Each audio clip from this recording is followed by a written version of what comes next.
You notice it before anyone says a word. A friend tells you, everything's fine. The words sound normal, but the answer comes half a second too late. Their voice feels flatter than usual. They look away, then they start explaining something you never even asked about. And somewhere inside you, a quiet alarm goes off. Something changed. Something does not match. But almost immediately, another voice appears. Maybe they are just tired. Maybe you read too much into it. Maybe it has nothing to do with you. Maybe you imagined the whole thing, so you ignore what you noticed. You act normal. You say nothing. You give them the benefit of the doubt. Then days, weeks, or even months later, the truth comes out. Something really was wrong. And once again, you are left with the same question. If you notice so much, why do you still doubt yourself? The answer is not simply that you overthink. Sometimes you doubt yourself because your mind sees more than one possible explanation. And sometimes it is because you learned a long time ago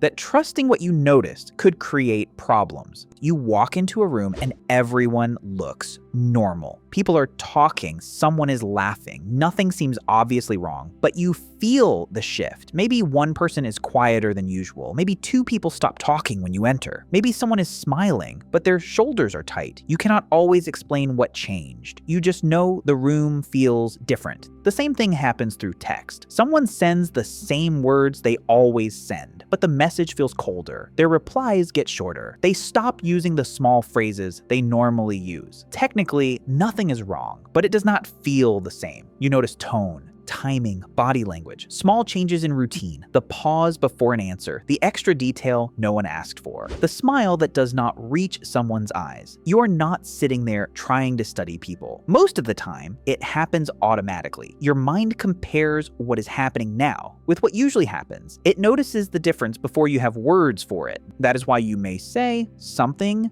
feels off, even when you cannot explain exactly why. But noticing the shift is only the beginning. The real problem starts with what your mind does next, because your mind does not stop after finding one possible explanation. It finds 5 more. Maybe their short reply means they are upset with you, or maybe work was exhausting. Maybe they avoided the question because they are hiding something, or maybe they were distracted. Maybe their smile looked forced, or maybe you are in a bad mood and reading everything differently. You do not just notice the signal, you also notice every reason the signal might be misleading. And strangely, seeing more can make you feel less certain. Someone who sees only one explanation may decide quickly. You see several explanations, so you hesitate. That hesitation can protect you from making unfair assumptions, but it can also trap you inside your own head. You replay the conversation, you check the message again. You remember their face, their pause, and the exact words they used. Then you question your own memory. Maybe I misunderstood. Maybe I am being dramatic. Maybe I should just let it go. Seeing more possibilities can make you thoughtful, but it can also make you afraid to trust any conclusion at all. Still, that does not fully explain why doubting yourself feels so automatic. For many people, this pattern began much earlier. Imagine being young and sensing tension in your home. You can hear it in the way people speak, you can feel it in the silence. You notice how quickly someone's mood changes. But when you ask what is wrong, an adult says nothing. You know something is happening. Your body knows it. But everyone around you keeps acting as if everything is fine. Maybe someone was clearly angry but denied it. Maybe a family member said something hurtful, then told you it was only a joke. Maybe you noticed someone pulling away, but you were told you were being too sensitive. Maybe you pointed out a problem and were blamed for creating drama. When this happens again and again, your mind learns a confusing rule. You can notice something, but you should not trust what you noticed. Other people must understand reality better than you do. So a pattern begins. First you notice, then you feel something, then you question yourself, then you make the feeling smaller, and finally you wait for someone else to confirm that you were allowed to feel it. You never stopped seeing the signs. You simply learned to place everyone else's explanation above your own experience. And this is why being proven right later does not always build self-trust. Maybe you noticed that a friend was becoming distant. They told you they were just busy. You accepted the answer, even though their actions felt different. Months later, you discovered they had been upset with you the entire time. Or maybe you saw problems in a relationship long before it ended. The broken promises,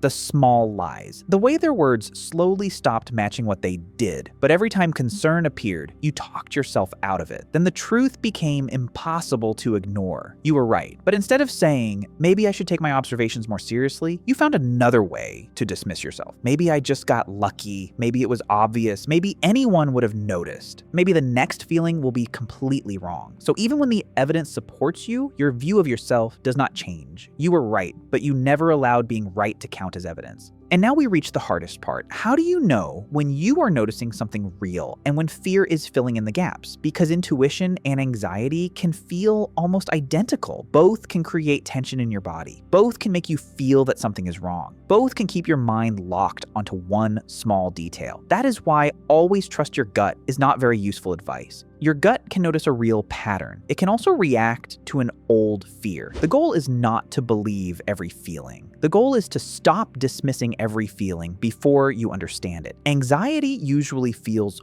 urgent. It tells you that you need an answer right now. It may take one small clue and build the worst possible story around it. Someone replies late and your mind says they are losing interest. A manager looks serious and you think, I am about to lose my job. A friend seems quiet and your mind decides they must be angry with me. The fear grows as your imagination adds more details. A useful observation is usually more specific. Instead of saying something bad is happening, you can point to what changed. They avoided the same question twice. Their story is different from yesterday. They are treating you differently, but acting normal around everyone else. Their words keep making promises, but their actions keep breaking them. One clue is information. It is not always proof. A repeated pattern tells you much more. So when something feels off, begin with something simple. Name exactly what you noticed. Not, they are definitely lying. Try, they gave me 2 different answers to the same question. Not, they do not care about me. Try, they have canceled our plans 4 times and have not tried to make new ones. This keeps you connected to what actually happened. Then separate the fact from the story. The fact may be that someone's messages became shorter. The story may be that they secretly hate you and are preparing to leave. The fact deserves attention. The story still needs evidence. Then watch what happens over time. Does the same issue keep returning? Do their actions match their words? When you ask a calm and direct question, do they answer it or do they avoid it? Does your concern become clearer as more information appears? Or does it grow mainly when you are alone, imagining every possible outcome? You do not need to accuse anyone.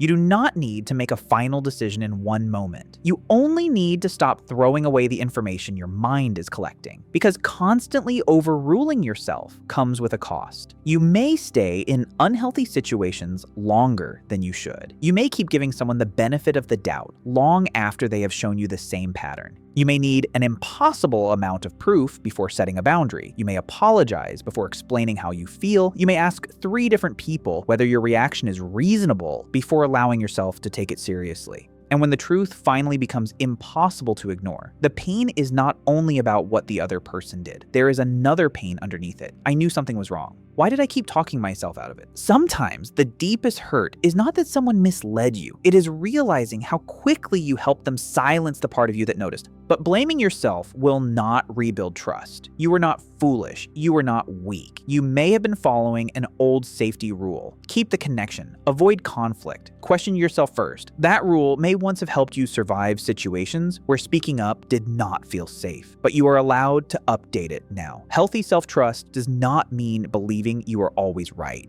It does not mean treating every uncomfortable feeling as a warning. And it does not mean becoming suspicious of everyone around you. Self-trust means taking your own experience seriously enough to examine it. You can notice without reacting. You can ask questions without making accusations. You can stay open to being wrong without automatically assuming you must be wrong. And when new evidence appears, you can update your view honestly. That is not weakness. That is balance. So the next time someone says everything's fine, but something feels different, you do not have to decide immediately that they are lying. But you also do not have to immediately tell yourself that you imagined it. Pause, name what changed. Separate what you know from what you fear. Then watch the pattern. You doubt yourself partly because your mind sees uncertainty. But you may also doubt yourself because experience taught you that accepting other people's version of reality was safer than trusting your own. Your awareness was never the real problem. The problem was the habit of putting your perception on trial before questioning anyone else's behavior. You do not need to trust every signal, but you do need to stop abandoning yourself the moment a signal appears. So what do you usually do first? Do you trust what you noticed, or do you immediately talk yourself out of it? Because for many people, this pattern did not begin in adulthood. It began much earlier, when reading the room became a way to feel safe.